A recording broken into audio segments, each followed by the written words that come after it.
पागल खाने पहुंच गया। जो प्रभावी पेरेंटिंग की चर्चा कर रहे थे उसी का उदाहरण है। एक व्यक्ति किसी कार्यक्रम के लिए पागल खाने पहुंचा, इनवाइटेड गेस्ट था। वहां एक तथाकथित पागल को देख के उसने पूछा कि तुम यहां कैसे आ गए। उस सो कॉल्ड पागल ने कहा कि मेरी मां मुझे टीचर बनाकर यह सिद्ध करना चाहती थी कि वो मुझ में अपना प्रतिबिंब देखे। मेरे पिता उद्योगपति थे, वो कहते थे तू उद्योगपति बनकर पैसा बना। और वहीं मेरे काका और मेरे दादा दोनों एडमिनिस्ट्रेटिव ऑफिसर्स थे और मुझे एडमिनिस्ट्रेटिव ऑफिसर्स बनाना चाहते थे। उन सब के जबरदस्त दबाव के कारण मैं आज यहां पर हूं। इतना प्रेशराइज करते हैं, इतना प्रेशराइज करते हैं कि मेरा दिमाग बिल्कुल सुट सा हो गया और मैं क्या करूं मुझे पता नहीं पड़ा। आदमी सरप्राइज्ड था, बोले अच्छा ये रीजन है। तो वापस उस तथाकथित पागल ने उस कॉमन मैन से पूछा, वाई यू आर हियर, आप यहां क्या करने आए हैं, कैसे आए हैं। उसने कहा मैं तो एक दर्शक हूं। दर्शक हो, अच्छा अच्छा, अब मैं जा रहा हूं। तो बोले यस यू में प्रोसीड, जाते जाते मेरी एक बात सुन लो। उसी सो कॉल्ड पागल ने कहा जाते जाते मेरी एक बात सुन लो। अंदर के पागलों में और बाहर की दुनिया के पागलों में कोई ज्यादा फर्क नहीं है। यहां भी लोग आपको प्रेशराइज करते हैं, परेशान करते हैं, हाय तौबा करते हैं। वहां भी आपको लोग प्रेशराइज करते हैं, परेशान करते हैं, हाय तौबा करते हैं। बच्चे को ठीक से जन्म तो ले लेने दीजिए।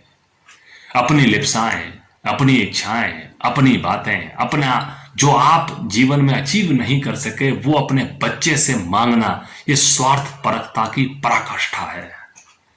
माना आप कोई चीज अचीव नहीं कर सके, मैं मानता हूं कि पेरेंट्स अपने बच्चे का बुरा चाह ही नहीं सकते, पर इसका यह मतलब नहीं है कि उसकी रुचियों को आप बिल्कुल नजरअंदाज कर दें। मैं आपसे एग्री करता हूं, पेरेंटिंग का सूत्र है, मैं आपसे एग्री करता हूं कि बच्चे भी उतने ही गड़बड़ हैं, पढ़ना नहीं चाहते हैं। मुझे गणित में दिलचस्पी नहीं है, जनाब दिलचस्पी नहीं है वाली बेकार बात है, पढ़ना ही नहीं चाहता। अगर गणित में दिलचस्पी नहीं होगी तो एमए भी नहीं कर पाएगा, क्योंकि पहला पर्चा एमए में जाते ही आएगा रिसर्च मेथड्स, क्लियर नहीं कर पाएगा, स्टैटिस्टिक्स उसका पार्ट है। जीवन भर पीएचडी नहीं कर पाएगा, क्योंकि स्टैटिस्टिक्स और टेस्ट तो उसमें आएंगे ही आएंगे।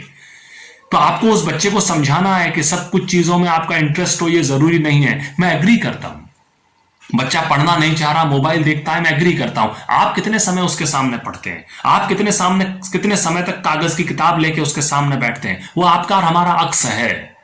लेकिन प्रभावी पेरेंटिंग में हम इस चीज को भूल चुके हैं। कागज की किताब लेकर बैठे को तो महीने हो गए हुजूर, कब पढ़ी उसके सामने। मोबाइल पे स्टेटस देखने से फुर्सत नहीं है मां को, दिन रात फोटोज अपलोड करने से फुर्सत नहीं है। तो जब वो होगा तो प्रभावी पेरेंटिंग कैसे होगी। और अपनी मन की बातें उनको दिखा रहे हैं। संतान द्रोही पेरेंट्स होते हैं वे लोग जो अपने मन की लिप्साएं अपने बच्चों से शांत करवाना चाहते हैं और उसके साथ साथ बच्चे के जीवन के संघर्ष को छीन लेते हैं।